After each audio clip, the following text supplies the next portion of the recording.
A day in my life as a part-time mom. Char. Wala nga ako masyadong ganap sa araw na ito. Hello mga kananay, this is me, Mommy Jen. At ayan nga, kakauwi ko lang galing sa labas at bumili nga ako ng itlog at talong. Pag bumibili nga ako ng itlog, isang tray nang binibili ko, kaya dinadala ko nga itong lagayan ko. Matagal na nga ito sa akin, itong lagayan ng itlog, at gamit na gamit ko nga. Kung isa nga kayo sa nakasubaybay sa mga mini vlog ko, madamihan talaga ako bumibili ng itlog. Bukod sa matipid, itlog is life talaga kami. Just kuday. Kahit araw-araw talaga kami itlog, okay na yun sa amin. Mas matipid talaga pag madamihan na nga ang bibilhin mo, kaysa magtingi-tingi ka nga sa tindahan. Kaya kung may budget naman kayo, abay isang tray na nga ang bilhin nyo at pang matagalan na nga din yan. Kaya kung gusto nyo nga din yung lagayan ng itlog, ilalagay ko na lang ang link sa comment section. Hindi nga natuyo yung nilabhan ko kahapon dahil umulan nga, at ayan nga, ngayon pa lang natuyo. Buti nga medyo nagpakita si Haring Araw kanina, at ayan nga ay napaarawan ko pa. Ipinasok ko na nga at medyo dumidilim na naman ang kalangitan. Baka maabutan na naman ng ulan, abay mababasa na naman. At ayan nga, ang dalawang bata, abay kakatapos nga lang naligo. Sabay nga silang naliligo sa likod, abay nagsiswimming pa yan sa planggana. At pagkatapos nga nilang naligo, bibihisan na at lalagyan ko nga ng lotion.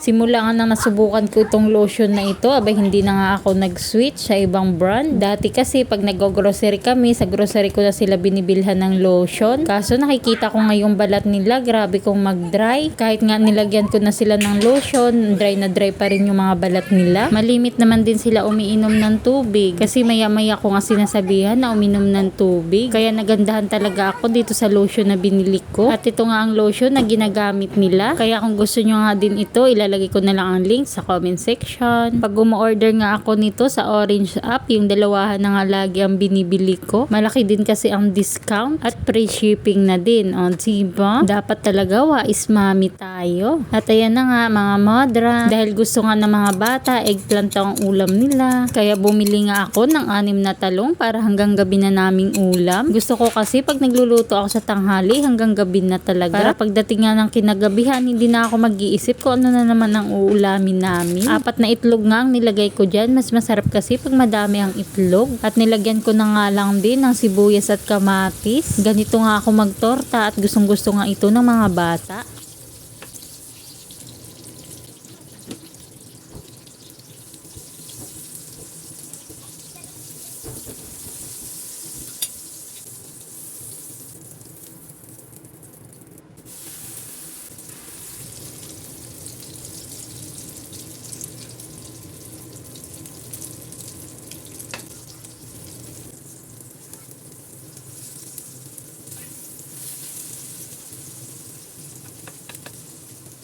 O diba, itsura pa lang, nakakatakam na. Nung naaamoy na nga ni Kuya Jeyo ang bango ng niluluto ko, abay nagugutom na daw siya. Isa na nga ito sa paborito nilang ulam. At nung tapos na nga akong naligo at dumating na nga si Ate Joycel, sabi ko nga ikakain na kami. At naging paborito na nga din ito ni Ate Joycel. At nagluto nga din pala ako ng tusino pang partner sa tortang talong. Dahil si Ate Joycel nga ay nagpractice ng karate, abay gutom na gutom daw siya. Kaya sabi ko nga damihan niya ang pagkain niya at tuwang-tuwa nga siya sa ulam. Kahit ganitong ulam nga lang, isapat na nga sa kanila. O siya, hanggang dito na lang muna mga modra. Salamat sa panonood. See you in my next vlog. Babu!